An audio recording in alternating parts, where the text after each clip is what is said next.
Welcome back to the channel. In today's video, we're going to look at the 7 Backcountry. It's been 9 months. We're going to do a wellness check, see how it's doing, and what does the future hold for 7 BC. Let's get into it.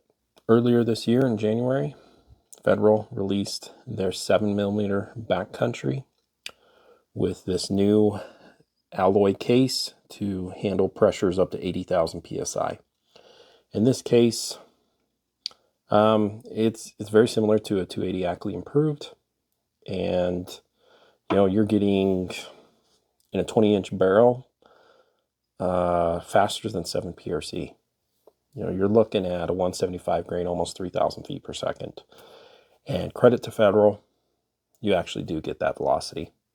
They're not inflating the numbers like some other companies.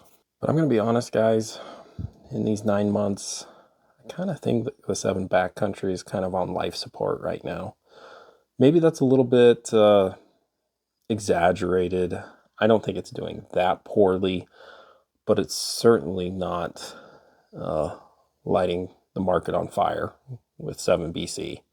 I recently talked with a bit of an insider on kind of the market and what cartridges and rifles are selling right now. No surprise, one of the top magnums is the 7 PRC, despite, well, we won't get into it. The 7 PRC is selling really well. 300 Win Mag, 308 Winchester, 6.5 Creedmoor, 6.5 PRC are all doing extremely well. Obviously, 6.5 PRC is doing very good. Interesting, just some tidbits. 25 Creedmoor is not doing well. And the surprise one that's kind of growing in popularity is 22 Creedmoor. And then he brought up 7 Backcountry. And he says it's not doing bad, like it's not completely dead, but it's definitely in decline since its release. And the future is looking pretty bleak on whether this cartridge will survive. Now I want to go over 3 reasons why I think the 7 Backcountry is in trouble.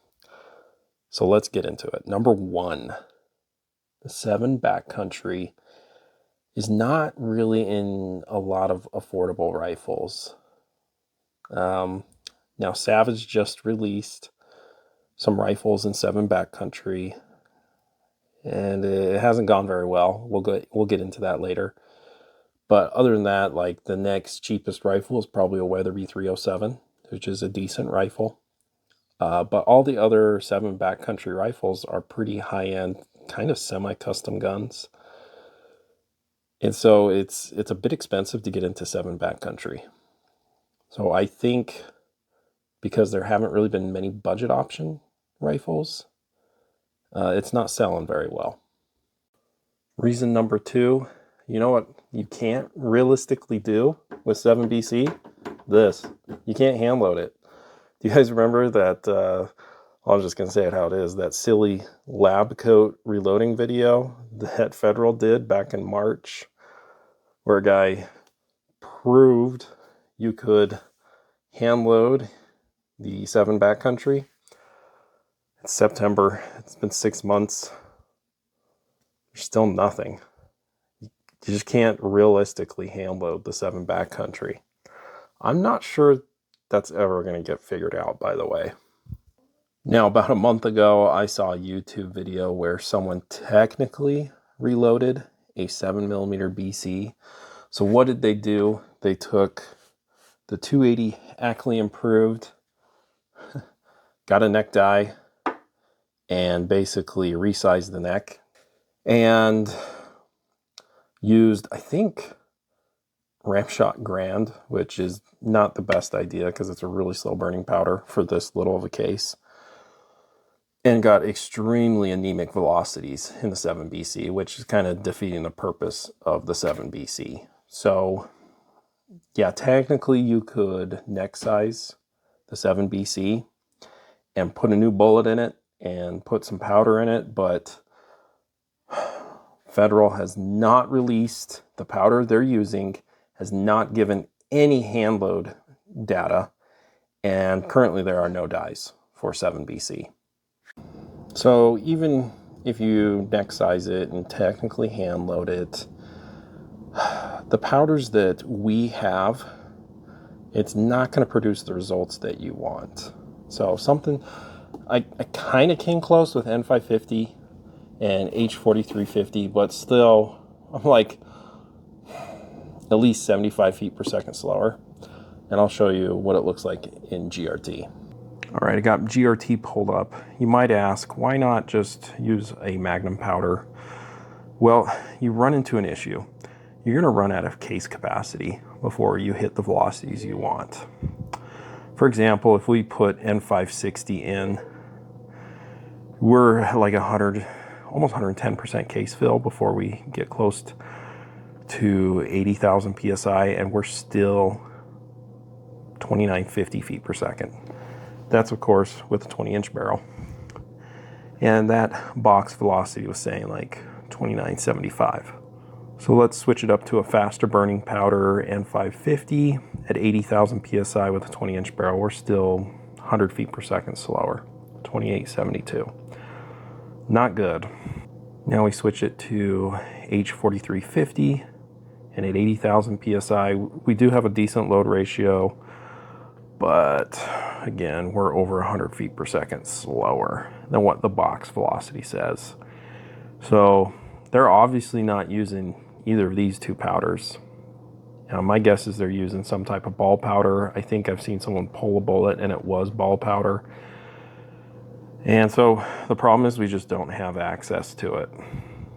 All right, problem number 3, which will sink this cartridge, is pressure issues. I know, surprise, surprise. When you're pushing a cartridge up to 80,000 PSI, even in a steel case, it's not going to handle it very well. I've seen a handful of reports, especially in the cheaper rifles. Remember, I was going to talk to you about that Savage rifle. There's been, well, a decent amount of reports about pressure issues with 7BC in Savage rifles. I've also heard it happens in a few other rifles that are a little bit more pricey. So the problem is that it's overpressure. You can't get, it's really hard to get a spent casing out of the chamber. And that is no bueno for hunting. You know, you're basically turning your rifle into a one-shot, which is not great. Now, surprising, you know, I've made some videos where I was really worried about the accuracy of the 7 Backcountry. I'm gonna be honest, I've seen a fair amount of accuracy videos with 7BC, and the ammo that seems to do the best and actually seems to do pretty darn well is this ammo. So this new fusion tipped bullet just seems to shoot. Most guns I've seen almost always get sub-MOA with this ammo. The other ammo, that's hit and miss, especially the terminal scent. So I do got to give credit where credit's due. 7 Backcountry seems to be fairly accurate with this Federal fusion tip bullet.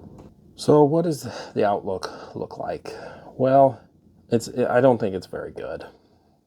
I have Federal definitely made a bold move and tried something new, but okay, here's my hot take, all right? 10 years from now, the 7mm Backcountry will be as relevant as the 338 Federal. 338 Federal is a really cool cartridge. It's basically a 308 Winchester necked up to 338. Really handy little cartridge that, as long as you limit yourself with distance, it's punching well above its weight. But that cartridge is completely dead. So what am I saying? 10 years from now, I think the 7 Backcountry is going to be completely dead. I would be extremely surprised if you're ever able to hand load this. Why would Federal give the powder that they're using to people? They're going to want you to buy their factory ammo. If you guys have a 7 Backcountry, I'd love to hear your experience. Are you having pressure issues? Are you having gun issues? Let me know.